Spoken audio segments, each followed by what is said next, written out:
Hello friends, you are watching Digital Kaksha. I am Abha and today we will discuss the rest of the explanation of chapter A Letter to God. So without any delay, we should go for our explanation. The following Sunday, Lencho came a bit earlier than usual to ask if there was a letter for him. इस Sunday जो Lencho था वो थोड़ा सा जल्दी ही आ गया ये पूछने कि क्या उसके लिए कोई लेटर है. And it was the postman himself who handed the letter to him. ये पोस्टमैन ही था जिसने वो लेटर उसको दिया. While the post master experiencing the contentment of a man who has performed a good deed. अब देखिए, experiencing the contentment of a man who has performed a good deed is adjective phrase here. किसकी quality को ये specify कर रहा है? Post master की. क्या क्वालिटी? कि वो क्या एक्सपीरियंस कर रहा था? वो एक कंटेंटमेंट एक्सपीरियंस कर रहा था, एक संतोष की भावना को महसूस कर रहा था. और कौन ऐसा करता है? Who has performed a good deed. जब कोई कुछ अच्छा काम कर लेता है तो एक सेटिस्फैक्शन की जो फीलिंग आती है उस चीज़ को यहाँ पे डिस्क्राइब किया जा रहा है by using the adjective phrase. और एडजेक्टिव फ्रेज क्या है? देखिए, कॉमा के बीच में हमने इसको लिखा है experience the contentment of a man who has performed a good deed.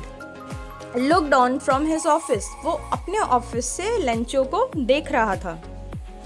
Lencho showed not the slightest surprise on seeing the money. Money को देख के लेंचो ने कोई भी सरप्राइज शो नहीं किया. सच वॉज हिज कॉन्फिडेंस, क्योंकि उसको पता ही था कि अरे मनी तो आनी ही है, ये इतना तो वो कॉन्फिडेंट था. बट ही बिकेम एंग्री, पर वो गुस्सा हो गया. When he counted the money, जब उसने मनी को काउंट किया तो वो गुस्सा हो गया. क्यों गुस्सा हो गया अभी पता चलता है. God could not have made a mistake. भगवान गलती नहीं कर सकते. Nor could he have denied. ना उन्होंने मना किया कि मैं पैसे नहीं दूंगा. Lencho what he had requested. Lencho ने जो भगवान से रिक्वेस्ट करी थी उसके लिए ना ही भगवान ने मना किया और ना ही वो इस तरीके की मिस्टेक कर सकते थे. Immediately Lencho went up to the window. तुरंत ही लेंचो विंडो पे गया. To ask for paper and ink. और उसने वहाँ जाके क्या मांगा? पेपर और इंक मांगा. और उसके बाद क्या हुआ? उसके बाद जब उसने पेपर और इंक मांग लिया, on the public writing table he started to write. वो पब्लिक राइटिंग टेबल पे जाके लिखना उसने शुरू कर दिया. With the much wrinkling on his bro.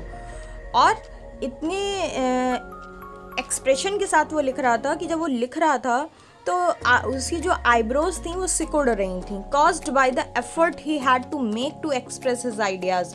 क्यों? क्योंकि जब कभी आप भी कुछ लिखते होगे तो जैसे आप बहुत गुस्से में लिख रहे हो तो वैसे ही आपके फेशियल एक्सप्रेशन हो जाते हैं. तो वो यहाँ पे बताया गया है कि वो जो लेटर लिख रहा था, लेटर लिखने के समय वो जो एंग्री था उसकी वजह से जो उसके फेशियल एक्सप्रेशन आ रहे थे तो वो कैसे थे कि वो अपनी आईब्रोज को बिल्कुल रिंकल कर ले रहा था. When he finished he went to the window to buy a stamp. जब उसने लेटर लिखना बंद किया तो वो विंडो पे गया और उसने एक स्टैम्प खरीदा, उसे लिक किया. लिक मीन्स होता है जैसे आप आइसक्रीम लिक करते हो या जब भी आप जीभ का यूज़ करके, हिंदी में आप उसे चाटना भी कह सकते हैं, तो वो लिक करना होता है. तो स्टैम्प क्या होता है? हल्का सा कोजी तो होता ही है, जैसे उसमें अगर आप हल्का सा पानी लगाओ या लिक कर लो उसको तो वो स्टिक हो जाता है. तो वही उसने किया, उसने लिक किया और फिर उसको अफिक्स कर दिया. स्टैम्प के लिए जो वर्ब यूज़ करते हैं that is affix only. Stamp को चिपकाने का सेंस ही होता है अफिक्सिंग द स्टैम्प. फिर देखिए, the envelope with the blow of his fist. फिर जैसे ही उसने एनवेलप पे स्टैम्प लिख करके चिपकाया तो फिस्ट अपनी मुट्ठी से उसको ब्लो, यानी एक बार मुट्ठी से उसने ऐसा स्ट्राइक किया और वो स्टैम्प एफिक्स हो गया. The moment the letter fell into the mail box the post master went to open it. अब जब उसने जैसे ही वो मेल बॉक्स में डाला तो जो पोस्ट मास्टर था वो गया क्या करने? उसको ओपन करने. इट सेड, और क्या लिखा था लेटर में? God of the money that I asked for. वो मनी जो मैंने आपसे मांगी थी, ओनली 70 पीसोज रीच्ड मी. केवल 70 पीसोज ही मेरे पास तक पहुँचे हैं. Send me the rest. मुझे बाकी की मनी भेजिए. Since I need it very much, क्योंकि मुझे बहुत ज़रूरत है. But don't send it to me through the mail. पर आप इस बार मुझे मेल से मत भेजिएगा. क्यों नहीं भेजिएगा? Because the post office employees are bunch of crooks, क्योंकि जो पोस्ट ऑफिस एम्प्लॉयज़ हैं वो बंच ऑफ क्रूक्स हैं. बंच ऑफ क्रूक्स मतलब शैतान लोग हैं या मिस्चीवियस लोग हैं या फ्रॉड लोग हैं. Okay, so we have done with our first chapter, that is a letter to God, and now we are moving toward oral comprehension check. Was Lencho surprised to find a letter? No, he didn't surprise. For him with money in it, नहीं, क्योंकि he had faith ना, उसके मन में तो विश्वास था कि उसको मनी जरूर मिलेगी, तो वो सरप्राइज नहीं हुआ. What made him angry?